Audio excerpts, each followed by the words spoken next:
Welcome to this video talking about the properties of parallelograms. Make sure that you have your math dictionary so you can record the words.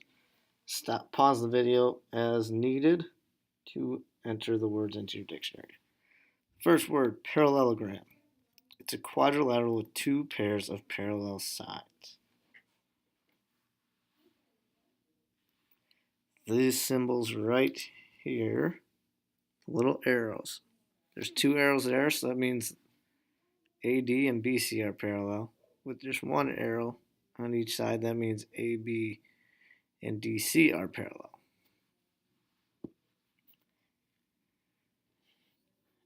In a parallelogram, opposite sides are congruent.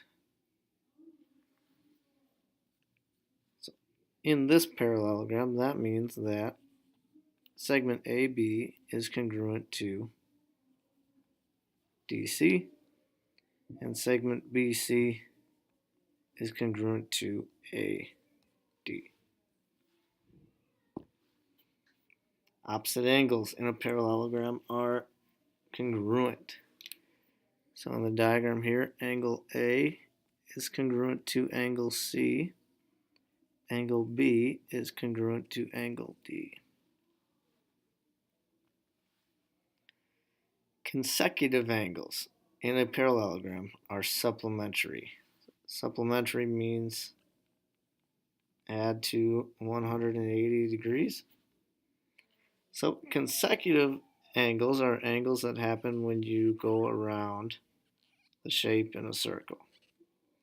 So A to B, A and B are consecutive. You add those two together, you get 180. Then B and C are consecutive. C and D are consecutive. And the last one, angle D and angle A are consecutive. Last property, the diagonals in a parallelogram bisect each other. So this segment AC gets cut in half by the point Z, meaning AZ is equal or congruent to CZ, and BZ is congruent to DZ.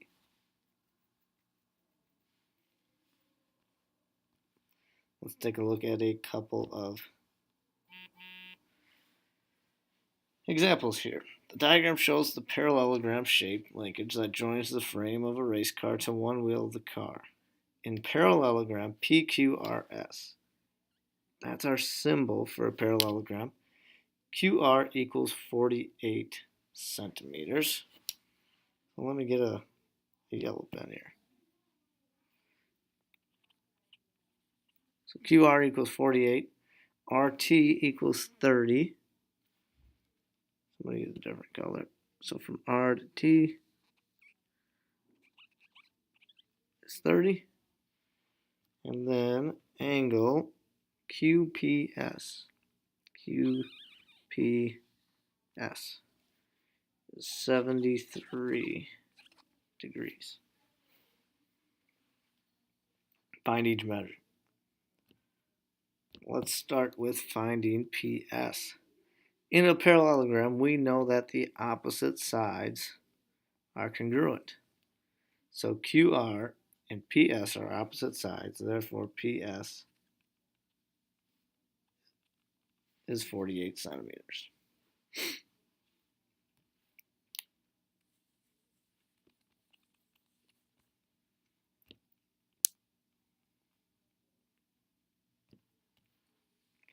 Now, angle QPS was 73 degrees.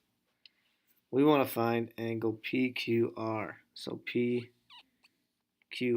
that is this angle right here. These two angles are right next to each other, so they are supplementary. They're consecutive angles. So that means 73 degrees plus angle PQR is going to give us 180. So to find angle PQR, I'm going to take 180 and subtract 73.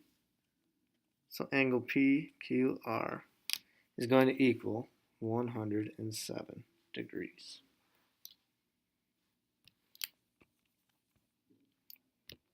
Last one here. We were told that RT equals 30.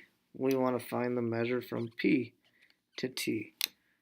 Well, the diagonals bisect each other, so these two sides are congruent.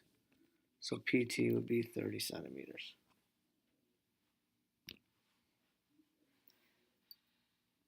ABCD is a parallelogram. Find each measure. We want to find the measure of AD. AD is a side, so in a parallelogram we know that opposite sides are congruent. So BC is congruent to AD.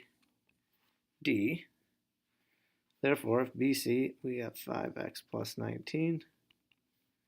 AD is 7x.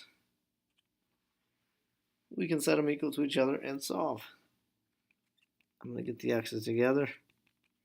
So we have 19 equals 2x. Divide by 2. Divide by 2, and x equals 9.5. And we have to multiply to find AD since it's 7x. We need 7 times 9.5. And 7 times 9 is 63.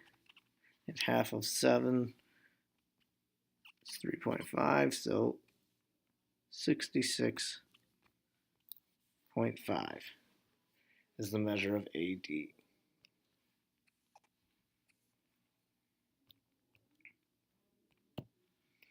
We want to find the measure of angle B. Well, angle A and angle B are what we call consecutive. So if we did angle A plus angle B, it'd equal 180. So let's combine those. We have 10y minus 1 plus 6y plus 5, set it equal to 180.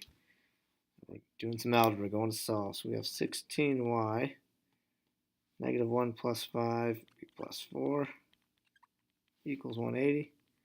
Subtract 4 from both sides, we've got 16y equals 176. Divide by 16. Divide by 16, so we got 176 divided by 16.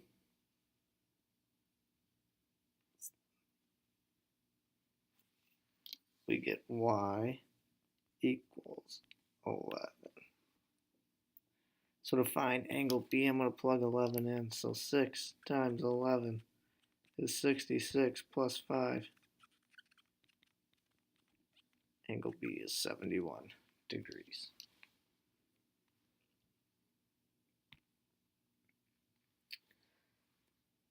All right, here is EFGH is a parallelogram. Find each measure. We need to find JG. Well, the diagonals bisect each other. So JG is equal to JE. So 3W is where EJ is, equals W plus 8. So subtract W on both sides, we get 2W equals 8, and W equals 4. Therefore, JG would be 4 plus 8, JG equals 12. And you would do the same thing to find FH. You'd find Z, plug it in to find the entire thing. So we know that these two sides are equal. So 4Z minus 9 equals 2Z. So I subtract 4Z, get the Z's on the same side. We get negative 9 equals negative 2Z. Divide by negative 2. And Z equals positive 4.5.